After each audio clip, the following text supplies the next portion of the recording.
nome é Carol Guedes, essa é uma aula especial para o pessoal que se inscreveu no Cri Cri Cri, que é Criando Crianças Criativas. É um prazer gigantesco dar essa aula. Vou contar um pouquinho da minha história e o porquê que comecei a querer muito trabalhar com transformação cultural. Então eu vou falar um pouquinho sobre educação, sobre festa infantil, sobre como foi que eu questionei até o quarto dela, enfim, todas as 1000 questões que vieram pra mim. Eu vou falar um pouquinho sobre cada uma dessas coisas e como esse universo foi se abrindo. E eu espero que vocês gostem. A minha história, ela começa comigo nascendo e acreditando no mundo, nas pessoas, que o mundo era incrível, que era um lugar seguro, que tudo ia dar certo e que eu podia acreditar em todo mundo. E aí, com o tempo, eu fui percebendo através da educação, da escola, dos meus pais, enfim, de todo mundo, que não era bem assim, né? Eu comecei a acreditar que não era bem assim. Então, na escola tem as competições, tem as provas, tem as notas, as comparações, tem o uniforme da escola que faz eu ser igual ao outro e ao mesmo tempo tão diferente. Também tem uma coisa de nunca ser suficiente, né? Então sempre tem um curso a mais e a gente sempre tá esperando alguma coisa pra ser feliz. Quando terminar a tarefa, aí sim você vai poder brincar, ou quando terminar X anos da escola, aí sim você vai conseguir ser livre, né? Calma, espera o terceiro colegial, que aí você vai ser livre. E aí tem a busca do estágio, depois a busca do primeiro emprego, aí depois a busca da gerência. E na real, a gente nunca tá no agora, né? Eu não me enquadrava no sistema, eu não me encaixei nesse sistema. E isso pra mim era um grande desafio, porque ninguém questionava a escola, né? Ah, não, a escola que é um problema, né? Porque afinal ela foi criada desde a Revolução Industrial e não mudou nada. Não, era tipo, a Carol não consegue tirar boas notas na escola. Então eu me sentia insuficiente, me sentia sem qualificação mesmo. Minhas notas eram muito baixas, assim. Notas vermelhas, eu enlouqueci os meus pais. Até minha alimentação era um problema, porque eu não comia tanto quanto o meu amiguinho do lado. Então era sempre, a Carol come menos que não sei quem, a Carol tira notas mais baixas que não sei quem lá. Era essa sensação que eu tinha do mundo à minha volta. Então eu fui começando a acreditar que eu não era tão bacana assim e que o mundo não era um lugar tão fácil, né? E sempre acreditando também que eu não era tão inteligente. Essa foi a minha educação na escola. E aí eu fui pro mercado de trabalho, eu conquistei o estágio, me formei em jornalismo, fiz pós-graduação lá na USP de gestão cultural, comecei a trabalhar com ópera, enfim, fui fazendo minha carreira acontecendo e fui começando a me descobrir aos trancos e barrancos como esse ser humano, né? E até que de repente nasceu a Maria, né? Fiquei grávida da Maria e nasceu a Maria. E aí foi quando aquele famoso divisor de águas, né? Tem gente que o divisor de águas é um acidente, ou ficou doente, pegou um negócio, sei lá, ou foi viajar, foi pra Índia. O meu divisor de águas foi a maternidade. Foi a partir daí que eu tive contato com a minha criança de novo, porque quando a Maria nasceu, era como se eu estivesse podendo ter uma segunda oportunidade de viver de novo, de olhar para essa criança, de curar as minhas dores, não através dela, mas através de mim mesma. E aí eu comecei então a perceber que o meu caminho todo não tinha sido à toa. Então eu comecei a agradecer a educação que eu tive, a agradecer eu não ter me sentido suficiente, porque isso me deu garra para querer fazer diferente. Comecei a agradecer os meus pais pelo desafio que não é simples, quando a gente cria alguém que não se encaixa, como é complexo tudo isso, e honrando toda essa minha trajetória até aqui. E aí a Maria nasce, e aí ela começa a perguntar, mas por quê? E aí a partir dos porquês da Maria, eu começo também a perguntar, é verdade, por quê, né? Então eu comecei a perceber nela coisas tão suaves e tão sutis e tão incríveis, que eu comecei a encontrar isso em mim também.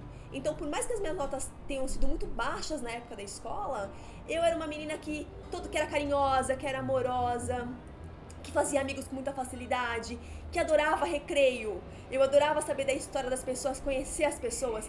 Eu defendia os fracos e deprimidos na escola. Eu falo fracos e oprimidos, não, os fracos e deprimidos. Eu adorava ficar com eles e defendê-los.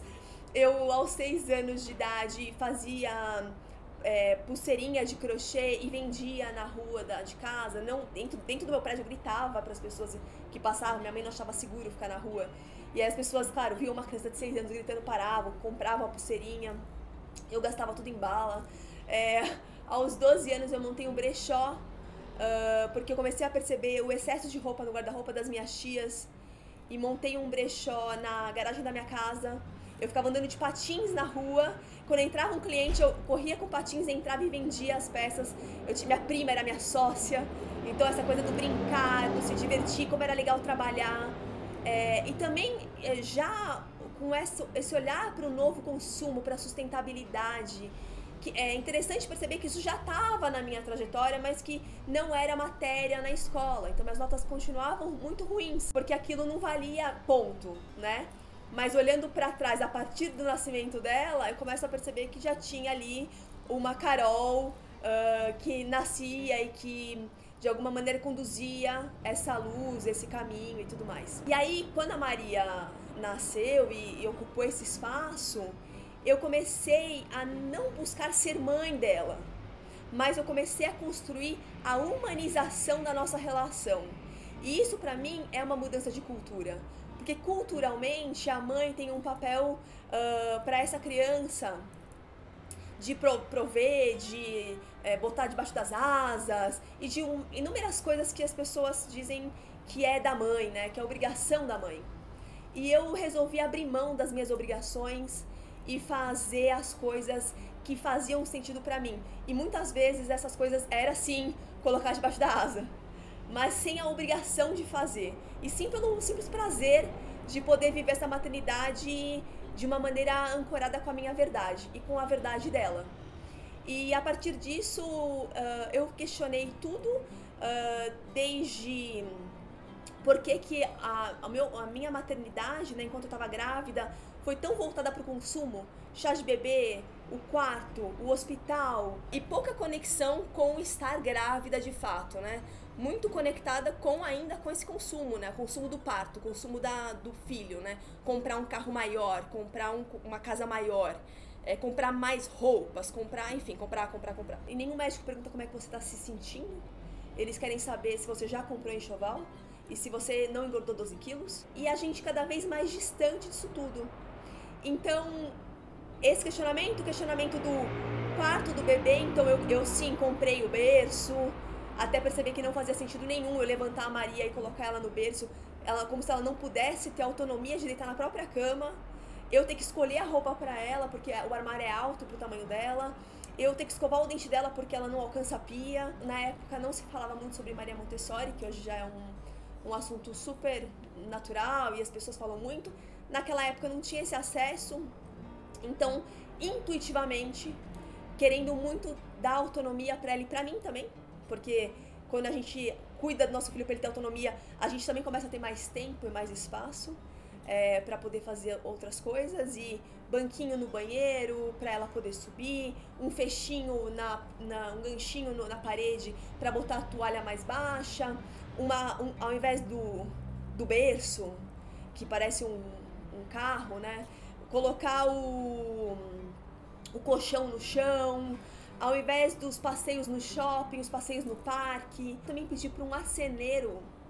Hoje já tem os armários mais baixos, mas naquela época não sei se tinha, eu não tinha acesso. Baixar um pouquinho para mim o caninho que coloca os cabides para ela poder alcançar. Ela escolher a própria roupa, mesmo que seja uma roupa que não combina. Então tudo isso também foi permitindo com que ela também pudesse perceber as escolhas. Quando eu era criança, eu não tive essa oportunidade. E é uma oportunidade fundamental, essa autonomia, né? De permitir que a criança seja. Muita gente também pergunta para as crianças o que elas querem ser quando crescer. Perguntaram até para uma pessoa que eu estou dando mentoria agora, na sala de aula, ele estava me contando, né? A professora perguntou: o que você vai ser quando você crescer? E ele falou: como assim que eu vou ser, professora? Eu já sou. Eu sou poeta, esse menino é poeta.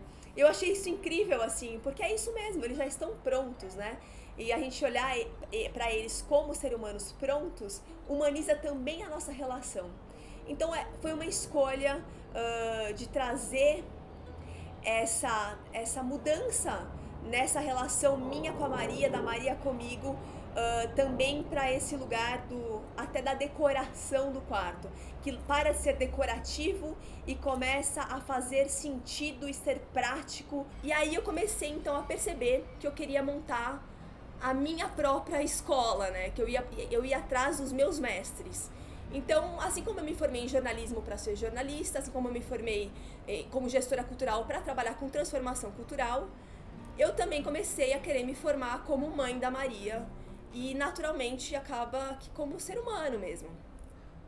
Nesse meio do caminho, eu comecei a descobrir a comunicação não violenta para aprender como me comunicar com essa criança, né? Como me comunicar comigo mesma, na verdade. Eu fui para me comunicar com ela, mas aí no curso eu descobri que, na verdade, eu não sabia nem escutar as minhas necessidades. Como é que eu ia me comunicar com com essa outra figura, né? Disciplina positiva. Como é que alguém que era tão negativa consigo mesma conseguiria disciplinar de maneira positiva a outra pessoa? Finanças. Aí as pessoas falam, minha filha hoje tem 7 anos, né? Então, como ensinar finanças para uma criança? Eu não faço a menor ideia, eu mal sabia como organizar as minhas finanças. Então, eu comecei a perceber que tudo que eu havia aprendido não era bacana replicar, sabe assim?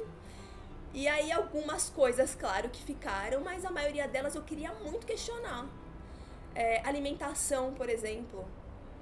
A forma como me alimentei até agora, será que é a mesma maneira que eu quero me alimentar a partir de agora, né? Com esse novo eu? Uma vontade muito grande de poder cuidar da terra, cuidar da água, porque afinal tinha mais uma geração que ia vivenciar tudo isso. Então, foram milhares de questionamentos e uma vontade muito grande de fazer diferente. O mundo tá mudando, mas a gente tá cada vez mais próximo à nossa essência, assim, cada vez mais querendo estar mais perto do que realmente faz sentido. A gente correu, conquistou muitas coisas importantes e agora a gente tá querendo se conectar mais com essa essência. Então, de que maneira que isso vai se dar? Tudo isso vem pra mim com uma vontade muito grande de transformação cultural, que é olhar pra tudo, questionar absolutamente tudo, ver o que de fato faz sentido e o que não faz, e organizar tudo isso para que tenha mais tempo para curtir os nossos filhos, nos curtir, brincar mais, relembrar essa criança que a gente foi, que a gente ainda é, e poder ter mais espaço para essa brincadeira mesmo, né? E conectar com o que realmente é importante e faz sentido. E aí eu fiquei pensando, como é que eu posso fazer para humanizar a minha relação com a minha filha? Ao invés de eu pensar, eu sou mãe, então eu tenho que prover a felicidade, a alegria e tudo dela, e ela é minha filha, ela é pequenininha, não sabe de nada, então eu vou ter que ensinar tudo pra ela.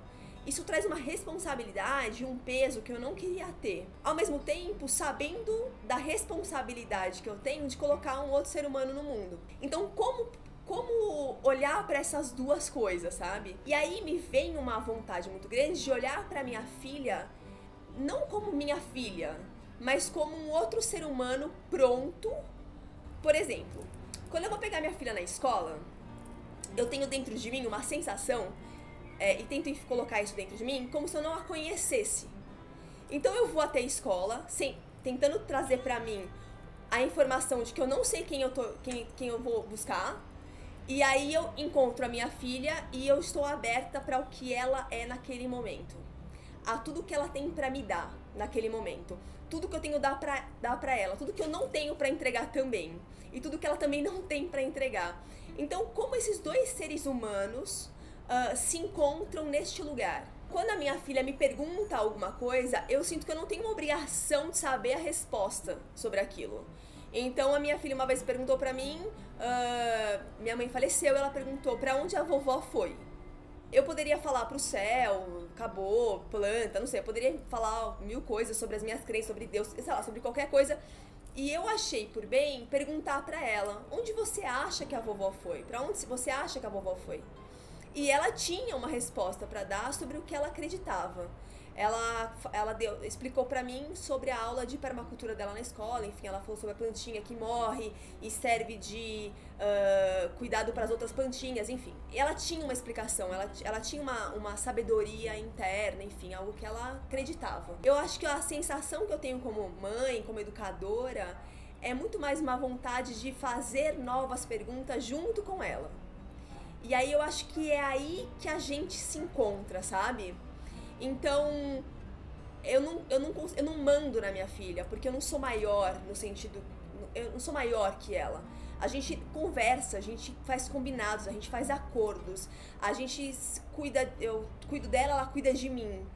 É uma troca o tempo todo. E é essa relação que pra mim faz muito sentido. Então, a gente vai viajar. Aí, vamos preparar a mala. Minha filha já tem 7 anos. Quantos dias são? São 7 dias de viagem. Aí ela começa, ela vai fazendo, quantas calcinhas? 7, 8, ela pega. Quantos shorts, quantos não sei o quê. E ela vai fazendo a mala dela.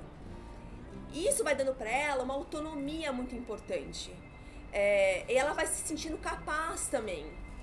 E eu vou percebendo ela vai me percebendo, a gente vai se conhecendo, ela vai se conhecendo. E aí a gente vai... Mãe, a gente vai viajar como? A gente vai de carro. E aí eu falo, Maria, o que te cuida no carro? Aí ela fala, como é que é? O que você precisa no carro que é importante pra você viajar? Aí ela fala, mãe, não sei. Aí eu falo, Maria, o que você acha de levar água? E se levar um lanche? E se levar uma cobertinha, porque talvez tenha ar-condicionado, esteja frio? Pô, acho legal. E ela vai montando essa malinha pra dentro do carro. E aí acontece a primeira viagem. Na segunda viagem, eu vou perguntar, Maria, o que te cuida? Ela já sabe. Que um sapato mais confortável, um cobertor. Porque na minha educação, eu não tive essa oportunidade. Na minha educação, eu tinha que ler livros que a escola mandava eu ler. Eu tinha que comer na hora que a escola mandava eu comer. Eu tinha que usar o uniforme que a escola mandava eu usar. E eu fui cada vez mais não sabendo quem eu era, quais eram as minhas necessidades. Eu parei de me escutar. Então eu tô o tempo inteiro fazendo com que a Maria se escute. E a partir do momento que eu abro esse espaço pra ela, eu abro esse espaço pra mim também. A Maria faz yoga, né? É uma atividade que ela escolheu. E eu percebo o quanto isso tem ajudado ela a respirar. A gente tá muito acostumado a viver como se fosse num porão. E aí a gente limpa o porão, a gente deixa o porão enfeitado, a gente vai melhorando nossa vida. Mas a gente não tem um pouco de medo de sair do porão, né? E como é que a gente sai do porão, né? A gente respira, a gente medita, a gente entra em contato com o nosso silêncio. Então outra coisa que eu tenho buscado fazer com a Maria é essa busca de silenciar. Que pode ser 1 minuto por dia, não precisa ser muito tempo. Mas é o tempo de fechar os olhos e entrar em contato com a gente mesmo, com a respiração.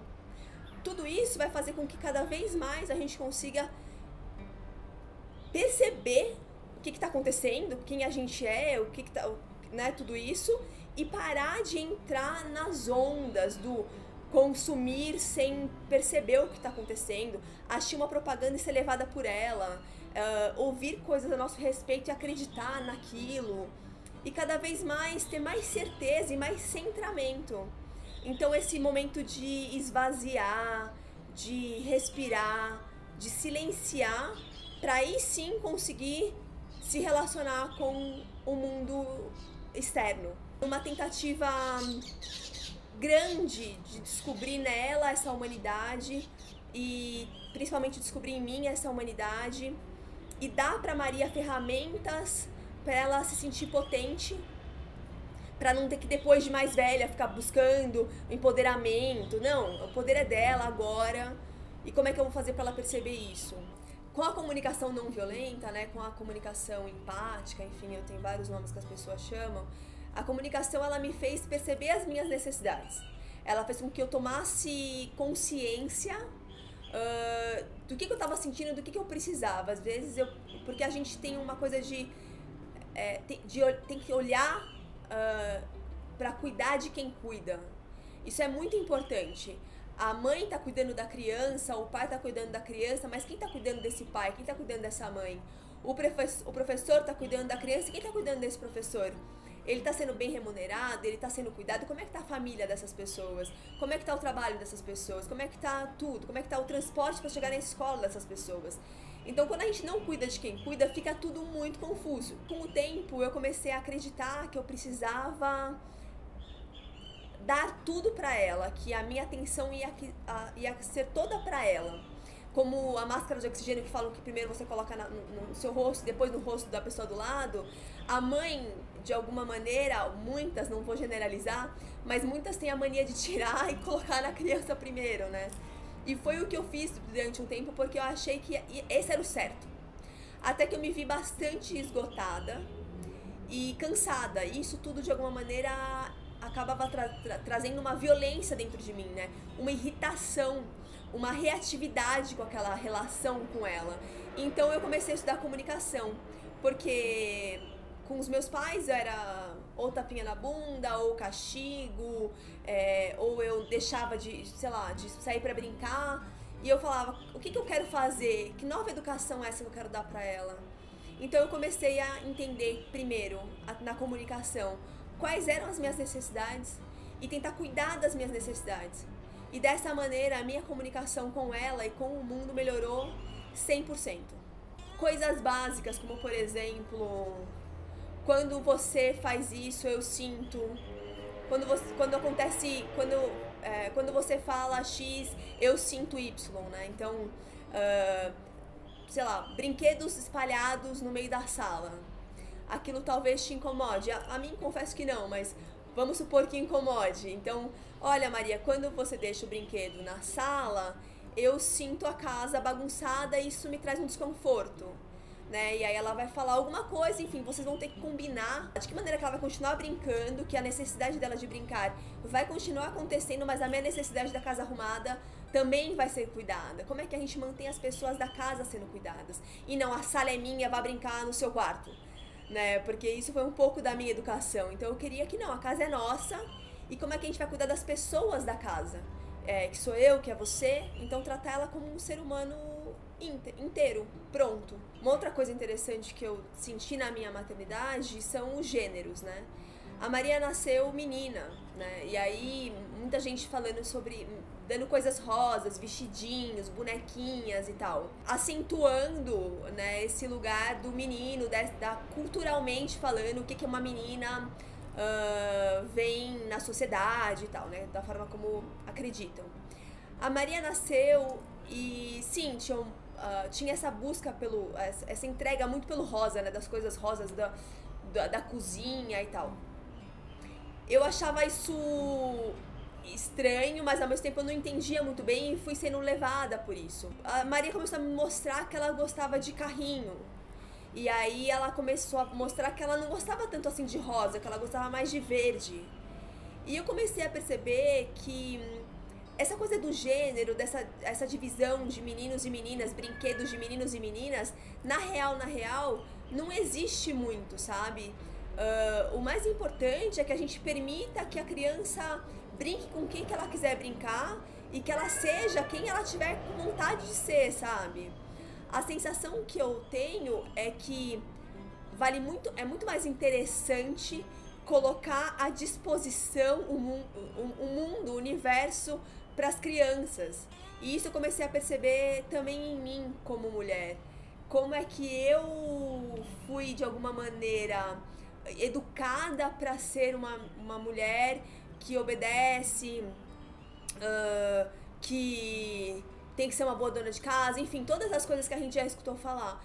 Mas isso não importa muito. Quando a gente fala sobre humanização, a gente também humaniza o brincar desde sempre. Então a criança ela vai gostar das cores, porque as cores são divertidas, independente se elas são rosas, verdes, azuis ou amarelas. Elas vão gostar de bola de futebol ou de boneca. Não tem problema o menino brincar de boneca, isso não faz dele não ser um menino. Ele vai querer brincar de ser um bom pai para aquela boneca, né? Então essa permissão que a gente dá para que as pessoas sejam como elas quiserem ser, dá uma liberdade tão importante, onde a gente pode então se divertir mais, num lugar mais solto, onde os meninos podem chorar e tá tudo bem, serem sensíveis, as meninas podem ser sensíveis e fortes. Outro dia, semana passada, aconteceu uma coisa muito engraçada, que estavam levantando umas mesas e uma menina virou e falou assim, algum homem? Aí eu falei, por que você não pergunta se tem alguém forte pra carregar as mesas e não um homem? E ela falou, nossa, eu não tinha pensado nisso. É tão automático, então a gente, uma pessoa forte, então um homem, então vamos pedir para homens carregarem mesas. Não, às vezes tem mulheres que podem carregar mesas e serem tão fortes quanto, né? Então, o quanto a gente está tão já culturalmente educado para homens são fortes, insensíveis, e mulheres são dramáticas e malucas. Então, o quanto isso também é muito importante de ser olhado por esses pais e para dentro da nossa própria casa. Então, se você vive numa casa onde a pessoa quer ser dona de casa, tá tudo certo, porque ela tá onde ela quer estar. Mas talvez ela não queira ser só dona de casa, talvez ela queira outras coisas. E aí tá tudo certo também. Essa liberdade mesmo, de poder ir e vir e ser quem a gente quiser ser.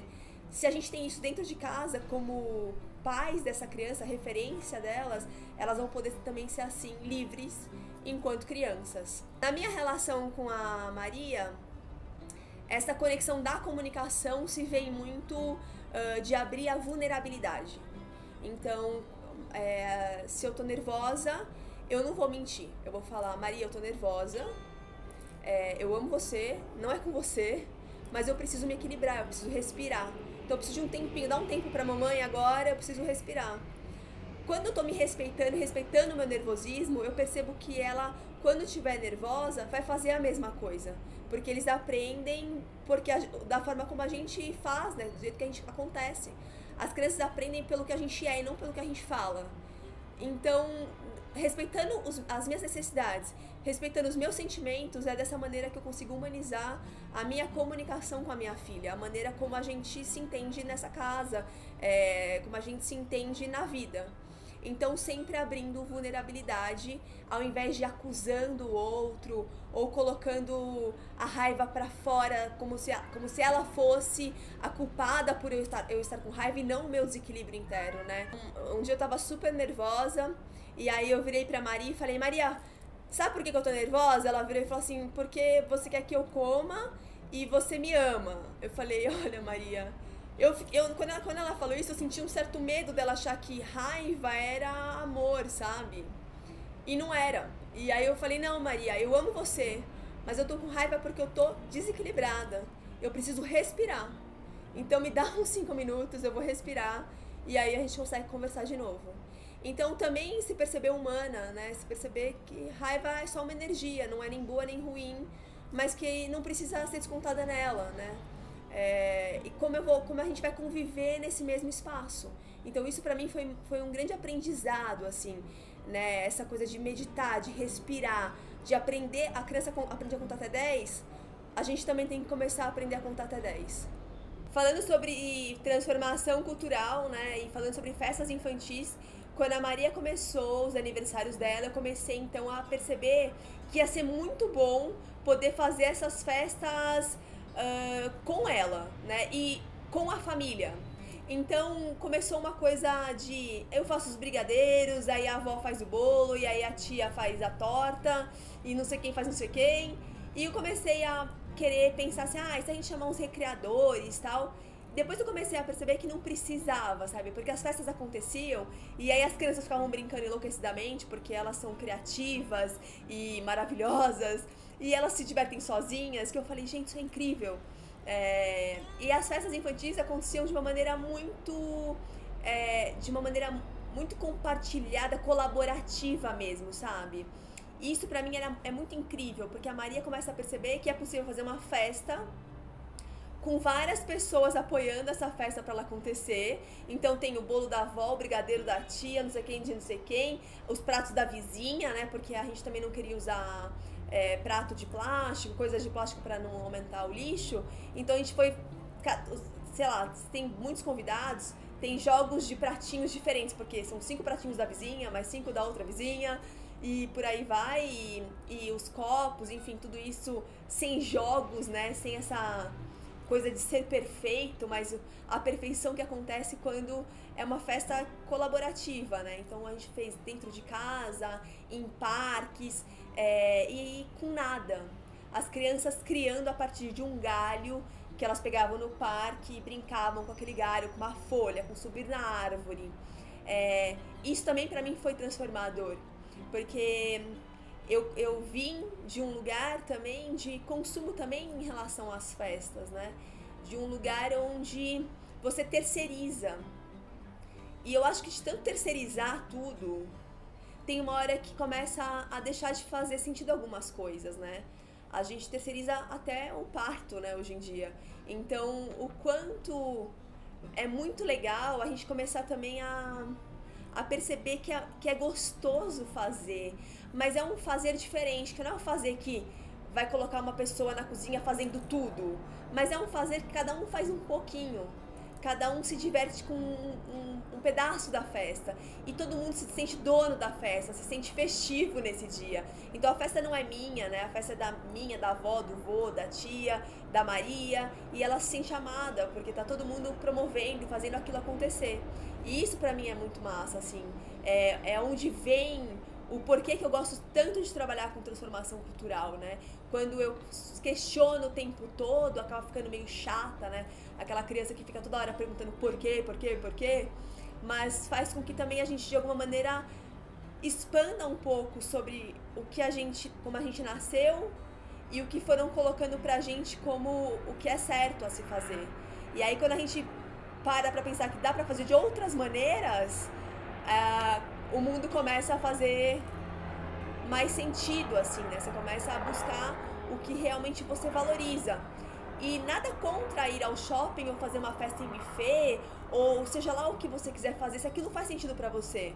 Mas não fazia pra mim, né? E eu tava só sendo guiada por algo que não fazia sentido. Então foi aí que me deu essa vontade gigante de fazer diferente. Nem melhor nem pior, só diferente. Nesse caminho também, eu fundei o Quintal de Trocas, que é uma plataforma de economia compartilhada entre crianças. Aconteceram vários starts para que isso rolasse, né? Um deles foi porque na Fundação Casa, acho que 90%, 80%, agora eu não vou saber exatamente o número, das crianças que estão lá por roubos de bens de consumo. Então você fala com uma criança que para ela fazer parte, ela precisa ter. E as crianças não conseguem ter porque elas não têm grana, né? As pessoas não têm dinheiro para aquilo. Então elas roubam, elas vão presas. Então a gente vive numa sociedade que culturalmente você tem que ter para você ser. Então se você não tem, você não vai ser bem aceito no shopping, não vai ser bem recebido numa loja, não vai ser bem olhado dentro de um ônibus, as pessoas vão ficar com medo de você. Então você fala, então tá bom, então eu tenho que ter o iPhone, eu tenho que ter o Nike, eu tenho que ter o quê para ser recebido, para fazer parte dessa sociedade, né? E a minha vontade é de mudar isso, é do ser, colocar o ser em primeiro lugar, né? Quem eu sou e não o que eu tenho. O que eu tenho não fica nesse lugar. E o Quintal veio muito com essa vontade de mostrar isso pro mundo, né? Então lá você pode trocar, sei lá, uma bicicleta por uma bolinha de gude. Porque a ideia da riqueza é ser para todos, todo mundo ter acesso a tudo. Então você consome uma experiência e não um produto. Então você quer ter acesso à bola, você não quer ter a bola, né? Você quer ser um jogador de futebol, você não quer ter aquela bola na tua casa para você usar meia hora, uma vez por semana. E isso vai fazendo com que as pessoas também comecem a questionar o consumo delas mesmas, como não dá pra eu ensinar isso pro meu filho e eu consumir 200 pares de sapato. Eu vou ter que começar a olhar também pro meu consumo. Então, quantos nossos filhos nos permitem a nossa própria educação, né? Essa faculdade que, assim como eu fiz de jornalismo, de gestão cultural, de teatro, empreendedorismo, tudo isso que eu estudei, quando a gente tem filho, a gente não estuda, a gente só replica o que a gente aprendeu dos nossos pais. Então eu fui procurar essa nova escola. Então tá, então agora eu sou mãe, não sou obrigada a saber absolutamente tudo, então eu vou estudar sobre isso. E aí eu me enfiei em todos os milhões de cursos. Um dos estudos muito legais que eu tive foi com a Ana Munhoz. Inclusive ela vai dar uma aula aqui no Cri Cri Cri, vocês busquem o box dela aí, que eu cheguei na Anne e falei sobre educação financeira, porque como ensinar educação financeira para os nossos filhos, sendo que entre, acho que 5 pessoas, 4 pessoas estão endividadas. A gente não aprendeu a mexer com dinheiro na escola, né? Eu nunca tive uma matéria sobre educação financeira na minha escola e a maioria dos meus amigos, pelo menos, também não teve. Então a gente mexe com dinheiro todo o tempo, o dia inteiro, né? É uma sociedade capitalista e a gente não sabe, não entende nada sobre ele. E aí eu fui falar com Ana Munhoz e ela falou, não é educação financeira, é educação econômica. Porque a gente agora está olhando para a economia, que é o cuidado com as pessoas da casa. E olha que interessante, eu nunca tinha pensado nisso. Para mim era dinheiro. Não, tem uma porção de coisas pra gente olhar, né?